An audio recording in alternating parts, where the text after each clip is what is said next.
Yellow YouTube. First off, we gotta start with a wonderful little tidbit. If for anyone from the FTC watching this program is meant for general audiences. Hopefully that covers me, but I'm probably gonna unlist this video anyway. I was today years old when I found out the SCP found community is kinda toxic. I don't think the people who I'm referencing will ever get to this, but they know who they are, or they probably don't. Lots of people don't realize things anymore. So, now that that's out of the way, first off, an apology. Couldn't get to the usual spot today, so I'm having to try something much more makeshift, and hopefully this is helping. I'll try my best to listen to the audio, but again, I've got no way of editing it. Kind of expensive. That aside, what are we doing today?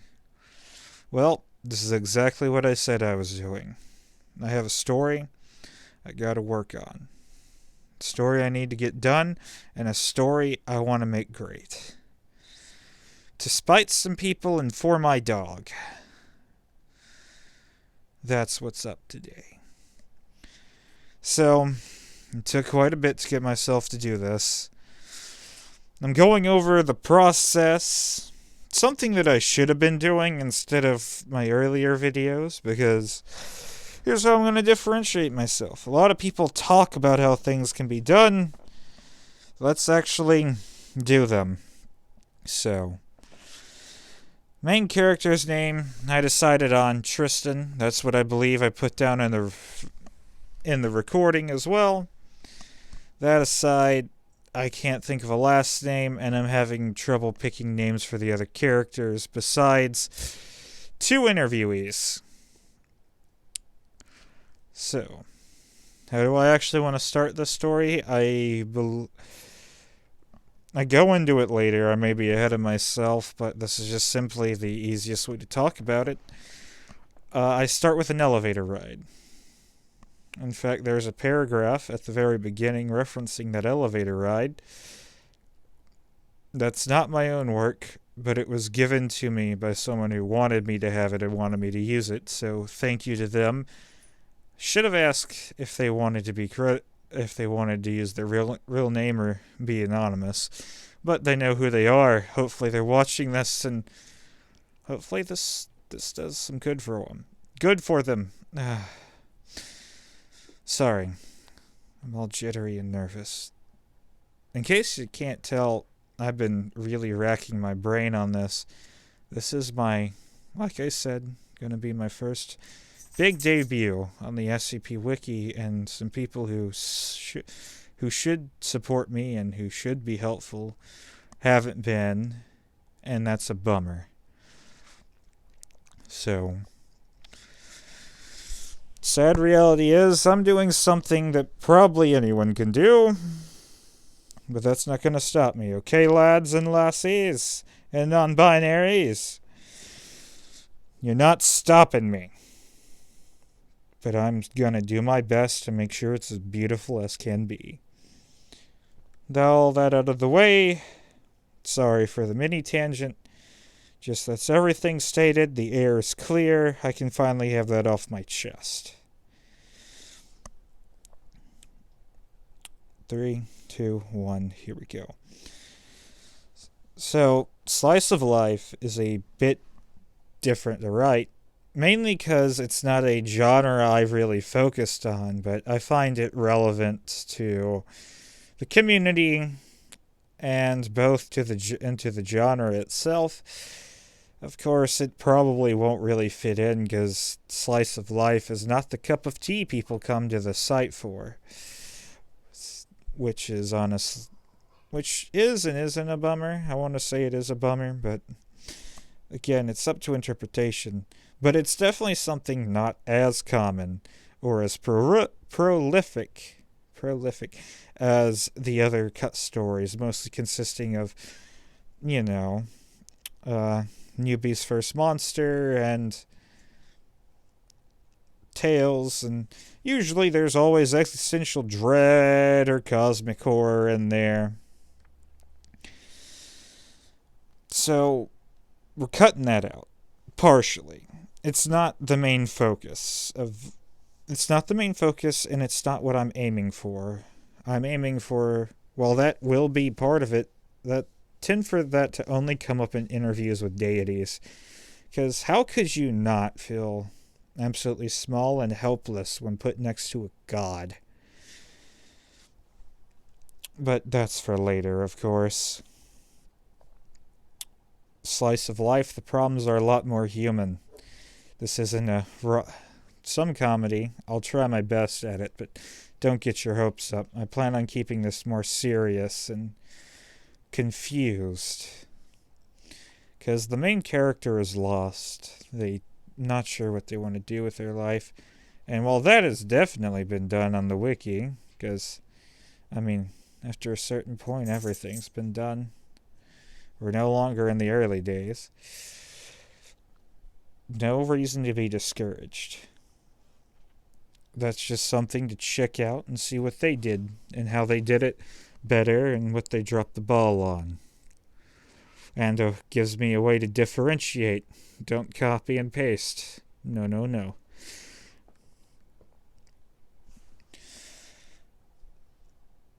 With the more human aspect comes the protagonist. Or, not the protagonist, the antagonist issue.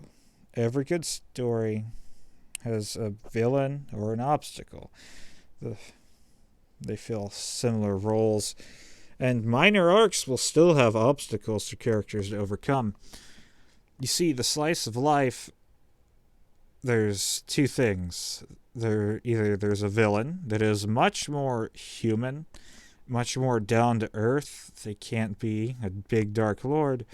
Or there's a much heavier emphasis on something with the characters as an obstacle. Depression is one I haven't seen covered too much. But then again, I also don't know where to look for that. I've mainly kept to myself, just cause. After recent experience, wish I'd still kept it myself. So, with these bridges burned, we move on. So, what have I chosen for the antagonist here? I'm not really sure yet. I've been thinking it could be depression and the sense of lost. And you're like, wait, you brought that up earlier. Why isn't that? Mainly because there are other things that could get into the way of the character's self-discovery. I know one thing. They like psychology. It's what they majored in. They absolutely love knowing how people and things work, what's ticking, and how to manipulate it. And, of course, with the entities that the Foundation contains, it leads to some extraordinary chances to see how it works, does it not? 343 is a interesting creation that most people hate. In fact, I saw a discussion about it, how only at the end when data lost starts filling the file, and the hints that it may not be wholly good, or of course that it's just a reality bender, just a really, really strong reality bender, is the only reason it's redeemable.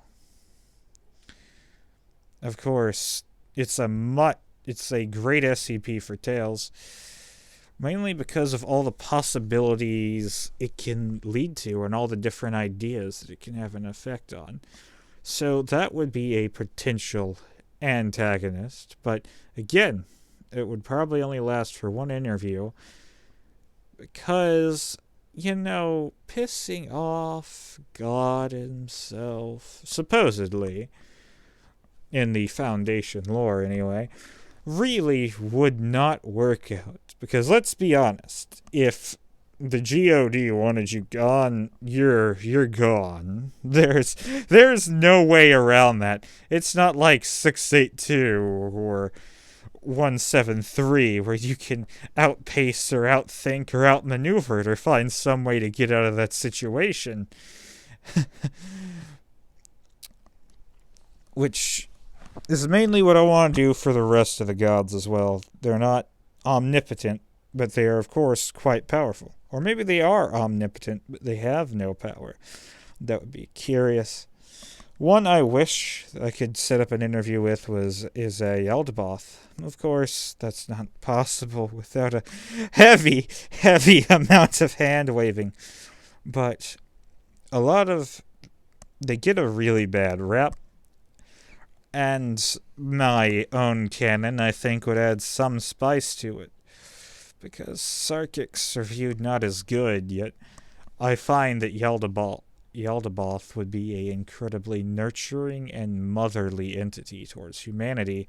Unlike most of the other deities, there's another godlike entity written by Dr. Sumerian that I need to look into. Anyway, that all aside, possibilities and whatnot and potential partners, I decided to go with Ludo. They are not mine. And no, this is my own work, but Ludo belongs to someone who has disappeared from the wiki, and they're an interesting character, and I want to use them in case my friend doesn't come back, because I miss them dearly. So, maybe I'll get around to them one day. Wishful thinking aside, Ludo is also just one of the best candidates I could pick, because unlike all the other SCPs, Ludo is not an official SCP. He has no entry, which may make this a problem to write, may get some hardcore purists on my head, jumping up and down angrily. We'll have to see how that works out. But I picked him just because of that. No one's written about him. No one knows about him. Which means he'll be something fresh and new for readers. And, hey, I'm sure there's some site rule about it. Not written down, obviously. I've never seen a hard and fast rule. But I've also never seen anyone, except for on the SCP Amino, which gets utterly trashed by the fandom, because it allows younger people on there, and I can kind of see some of why, but there are some really talented authors on there. Mainly as fan creations. So, that may be a roadblock to face. This entire thing may need a rewrite. So, that's the major interview. The God of Games. Why does he work? Well, he's only an obstacle for the interview, but so far, as that comes right after the elevator, that's probably for the best. All things considered, he's the most immediate thing to think about. Hit the readers hard, give them something to digest and process along with the main character throughout what remains of the story. And fair warning to everyone, there may be a part 2 of this or a part 3. Not sure. Part 2 was rather short recording. Why am I bringing this up now? Just because I don't think I'm going to cover everything I want. So, more content. Keep your eye out for that. That little spiel aside, Ludo is the god of games, like I said, so the interview wouldn't be normal. You don't just get to ask him a question. He's going to, A, turn questions back on you. He's going to take turns. You ask, he asks, and he's going to make sure his answers are cryptic and as riddly and as gamey as possible. He speaks in poetic edda that should be down the line on screen. So, he's going to be a real challenge to write without my pal, but I'll make sure I handle it with care. This is just to make it both more interesting, but they're also a god. Why should they conform to how we speak? Again, a problem that I absolutely hate in stories is that characters talk and it's all so samey. Everyone uses basic English, everyone talks the same language, and I understand why that is. you want the reader to understand. It's how it works. But, aliens that talk English. Of course, sometimes there's a universal translator involved, like in Star Wars and Hitchhiker's Guide to the Galaxy. But with a god, why should they care? They don't. That's my point. This thing's trying to play a game, and it's going to do everything it can to make sure you work for that answer. And that's what it wants. How do you beat a god at its own game? That's something I'm not sure how I'm going to write down and put into motion, but it's certainly something that we don't get to see too often on the wiki. I'm not going to say it hasn't been done. It's just something that isn't as common. This thing is smarter than you can possibly, or maybe not smarter, but it's definitely highly intelligent. But it has power beyond your understanding. So not playing along probably wouldn't go over too well for you. Especially when you consider the fact that the reality anchors don't stop Ludo from shifting his size and limbs. Which is a terrifying aspect, wouldn't you think? Alright. Haven't gotten too much covered, and we're about at the end of this. Sorry it's been so windy, but again, I have to make sure this comes out absolutely stupendously. I have to make sure that this video draws people in. It probably hasn't done that, but anyone who's made it this far, thank you for your time. Let's keep going. So, what comes after this? Again, I haven't decided. Here's what I'm working out. Cafeteria scene with some of the supporting cast. Maybe the researcher goes about their normal day, which I'll gloss over because paperwork and typing wouldn't be too interesting. And they're constantly mulling over and dissecting and trying to figure out something Ludo said to them, which is the best course and also the one that's the most direct and would lead to the least amount of bloat. Or, of course, they could just wonder about their place in the universe. How small and insignificant they are, but that's just so cliche and overdone. And that's the place of cosmic writing. Or cosmic horror. Not necessarily, but it's certainly something that I should devote more time to, instead of the character briefly wondering about it.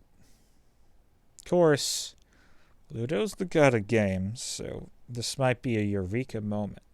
This character doesn't know what they want to do with their life. What if the interview was actually fun?